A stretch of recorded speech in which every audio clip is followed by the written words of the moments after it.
สำหรับคลิปที่2นี้เนาะเราจะมาเว้าเกี่ยวกับผังงานเลยอยู่ในเมนูผังงานนี่เนาะมันจะเป็นรูปร่างลักษณะหน้าตาแบบนี้เลยเราถ่ายน้อยนึงเนาะเพราะอินเทอร์เน็ตช้าอยู่ในนี่มันจะบอกให้เราฮู้ได้เลยเนาะว่าผู้ใดแนะนำผู้ใดเนาะเราเพียงแต่เราเอามือมาจึ้งใส่เนาะหรือว่าเอาเมาส์มาจึ้งใส่มันก็จะบอกผู้ใดแนะนำไผเนาะ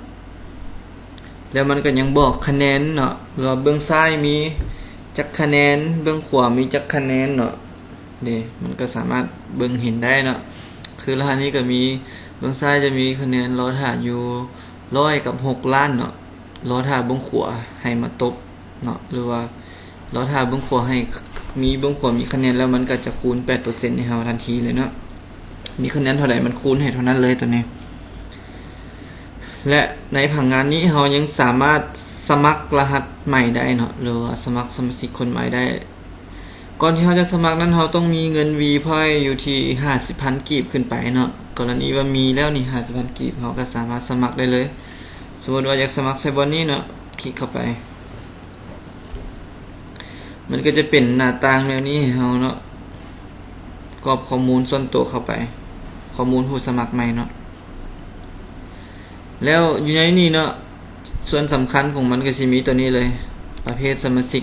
ต้องการสมัครแบบใดก็เลือกเอาได้เลยสมมุติว่า 50,000 เนาะและส่วนสำคัญต่อมามันจะมีหมายดาวน้อยๆนี่เนาะหมายดาวสีแดงตัวนี้เลยเนาะให้ทุกคนเบิ่งนํกันเนาะหมายดาวสีแดงตัวนี้กรณีว่าเฮาบ่ฮู้หรือว่าบ่มีข้อมูลเนาะอยู่บนบล็อกหมายดาวสีแดงนี้ให้เฮาเขียน000ใส่เนาะคือตัวนี้บัตรประจำตัวเฮาบ่มีเฮาก็ใส่000ไปก่อนเนาะส่วนตัวนี้ก็บ่ว่าทุกท่านสิบ่มีเนาะชื่อเป็นภาษาลาวชื่อเป็นภาษาอังกฤษเนาะพวกนี้ก็เป็นป้อนไปตามปกติเลยพวกนี้นะส่วนตัวใดที่มีไม้ดาวสีแดงถ้าว่าเฮาบ่มีแท้ๆเนาะให้เฮาใส่000ไปก่อนเลยเนาะและพวกบัญชีพวกนี้เนาะให้เฮาใส่เลยถ้าเฮาบ่มีเฮาก็บ่ฟ้าวใส่เทื่อก็ได้เนาะตัวนี้สำคัญสุดๆก็คือรหัสผู้แนะนำเนาะเราต้องเขียนรหัสผู้แนะนำใส่ก่อนอื่นหมดแล้วค้นหาเนาะมันก็จะออกชื่อผู้แนะนำของเราถ้าเราประกอบข้อมูลเนาะหรือว่าพิมพ์ข้อมูลใส่ครบถ้วนตามที่ข้าพเจ้าได้บอกไปแล้วเนาะคือบนใดที่มีไม้ดาวก็ให้ใส่ข้อมูลให้มันครบบนใดบ่มีถ้าเราฮู้เราก็ใส่เลยเนาะมันจะเป็นข้อมูลส่วนตัวของเราตัวนี้ถ้าว่าป้อนใช้เรียบร้อยแล้วปุ๊บเราก็มีแต่มากดบันทึกทันทีเลยเนาะถ้ากดบันทึกแล้วมันก็จะโชว์รหัสของเราอยู่ในนี้เลยรหัสสมาชิกคนใหม่มันจะโชว์อยู่แถวๆนี้เลยเนาะอยู่ในหน้าต่อไปเลยเนาะแต่นี่เขาเจ้าบ่สามารถสมัครให้ได้เพราะว่าบ่ได้มีข้อมูลหยังเลยเนาะ